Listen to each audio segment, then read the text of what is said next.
This is Kal Kat, the Kal Katster, and this is a review of Star Trek Prodigy Episode 6. There's 10 of them. 10 or 11? 10, I think it's 11. 10, probably. This is called Kobayashi, similar to the titled Kobayashi Maru from Discovery, but yeah. But earlier, in 2383. We have the Tal. It's kind of another Tal. Yeah. A Dow goes on the holodeck and plays the Kobayashi Maru test. Using the Enterprise D, or a ship that looks a lot like the Enterprise D, physical reactor model of the ship. Spock, Scotty, and Odo, Uhura, and Dr. Crusher on the bridge. They homage at the end. They give a thing in memory of James Johann Leonard Nimoy and the cast. They used voiceover footage from the characters, which is kind of eerie to hear the voice act over characters. They didn't just recast and say they just used clips from it. It's definitely silly Trek. Yeah, because we would have done that. It's odd that it's Spock from G1 Classic, Uhura from Classic, Scotty from the movies, which is odd that they didn't just make him look like the classic Scotty. Yeah. So they go on the holodeck. He plays it 100 times. It's similar to when Balmer did something similar on the other ship last season on the lower decks, and. Yeah, so it's similar to that. I mean, he did it over 100 times. Try to beat the no-win scenario. Meanwhile, the Sal, the girl, she's a Sag, tries to get to the the names are weird. She tries to get to the more memory core of the ship after being depressed. Father leaving them behind. They've jumped 7,000 light years in one direction. Don't know which direction they're going.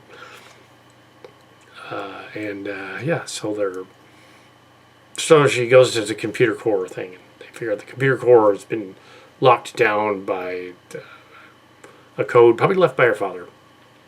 That's from their race. And she decodes it basically. So there's all this. Yeah. There's plots going on. It's a basic silly Trek plot. Fix this thing over here while this other guy's distracted. I'm holodeck. At one point, the Murph eats a cobalt grenade and is able to swallow it somehow. The Medusan helps the girl out of her funk. There's a lot going on. 17 years earlier in the story.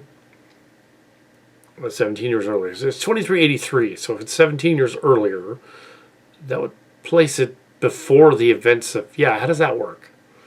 The guy, the Overlord dude, the father guy. They call him they give him some weird name though. They can call him an Overlord. And the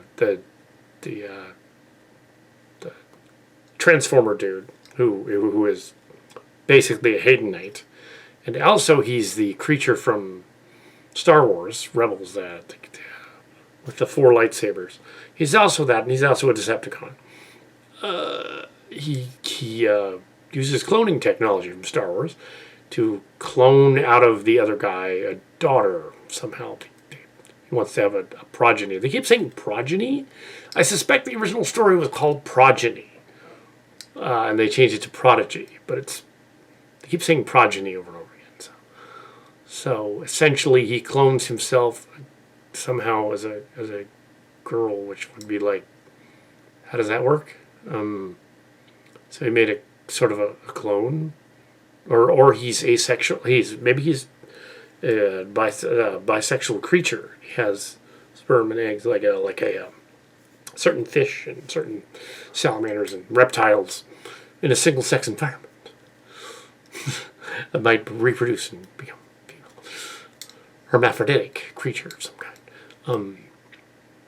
If he is hermaphroditic, though, why didn't he just like repopulate his race with his sperm and eggs? But there's a lot of weird, odd themes in here. And, they're back to showing the kitty commercials, like that silly Tony the Tiger commercial, that horrible looking Tony the Tiger CGI and CGI children. And also you have some of them a Rugrats ad, and a Blue's Clues ad, and a Paddington Bear ad, and a bunch of other ads. It's sure. It's the live the computer generated CGI Rugrats looks weird. No. And then Paw Patrol the movie, claiming that the critics are saying it's the best movie ever. It's like, no, it's not.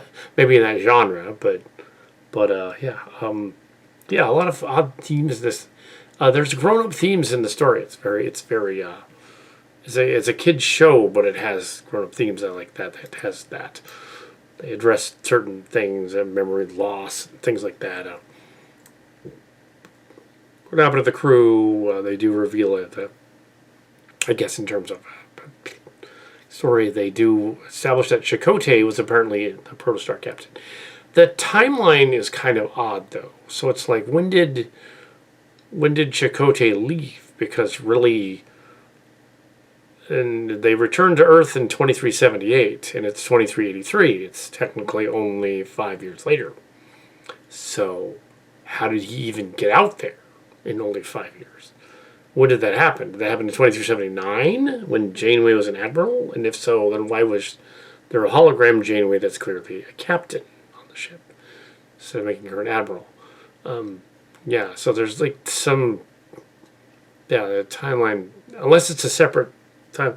I think it's probably a separate timeline because it does look a little Abrams-like on the ship a little bit.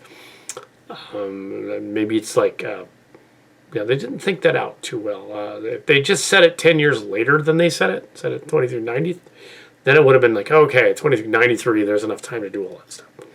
It's before the other thing, before the synth ban, but after the other stuff. That would have been fine.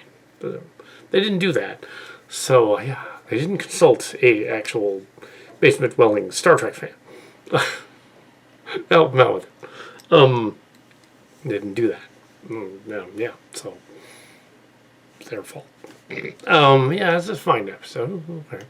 I'm curious to know what they did, and they're all half an hour, so they're shorter than the typical Starship Locations episode. The typical Star Trek Locations episode is about 50 minutes, so it's twice that. So 7 of those is 14 altogether.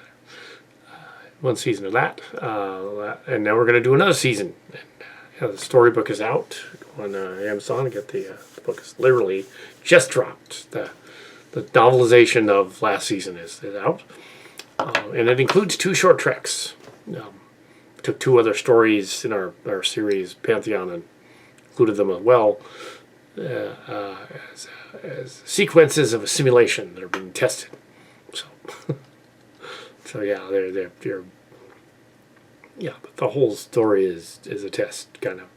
So the whole season was. So there's it's Starship Locations.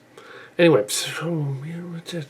Until next Thursday when they show another episode of Prodigy, and when we begin production on Starship Locations Strange Worlds, Starship Locations Strange Worlds, season 2. Shortly, which is based on one of our books instead of doing an episode in reverse. We're not going to do all of that like that. Also, we hinted at that they do other books in that series, and this book is just a launch of the other timeline. So maybe we'll see. So it's not technically based on the earlier Strange Worlds discotheque, but to avoid confusion with Prodigy and the other one, and Lord X. So anyway, that was a Star Trek Prodigy thing. Star Trek Prodigy, episode 6, Kobayashi. They've used it twice now. I know that it's based on something earlier and on the other Treks. Very, very silly Trek-like. Defeats the Klingons at one point. Blows up the ship, though. So they blow up the ship 3 or 4 times. That's right out of Starship Locations. So, yeah, sure. Anyway, so, yeah.